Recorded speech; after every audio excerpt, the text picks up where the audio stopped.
अब मैं इंजमामुल हक को ताइफ का सफर के टॉपिक पे तकरीर के लिए आवाज देता हूँ। वो आए। नामदु व नसल्ली अला रसूलिल करीम, अम्मा बाद। मोहतरम सदर, मोहतरम सामीन किराम, मेरे प्यारे भाइयों और बहनों, अस्सलामु अलैकुम।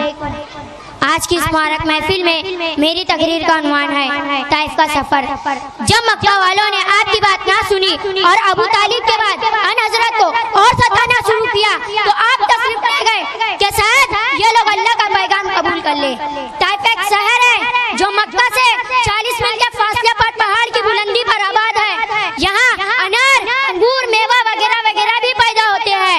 यहाँ के लोग खुशहाल और मालदार थे। जब हमारे हजरत ने यहाँ पहुँचकर तबलीगी आवाज़ सुनाया तो उन्होंने आपकी बात सुनने से इनकार कर दिया, बल्कि अब्बासों और बदमाशों को आपके पीछे लगा दिया। उन्होंने शोर मचाना शुरू कर दिया, पत्थरों से मारने लगे। इतना मारा कि आपका टांगों से खून बहकर जूतों में जम गया। एक दिन तो आप बेहोश होकर गिर गए।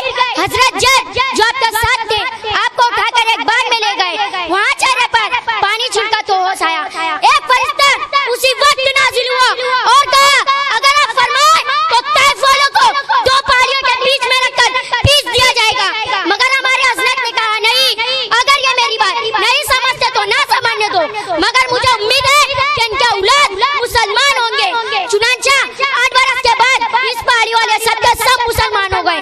ये भी 10 नबूवत का वाक़या है। आखिर में अल्लाह ताला से दुआ है कि अल्लाह ताला हमें सब्र से काम करने और आप सल्लल्लाहु अलैहि वसल्लम के तरीके पर अमल करने की तौफीक अता फरमाए। आमीन। व मा अलैना इल्लल बलाग।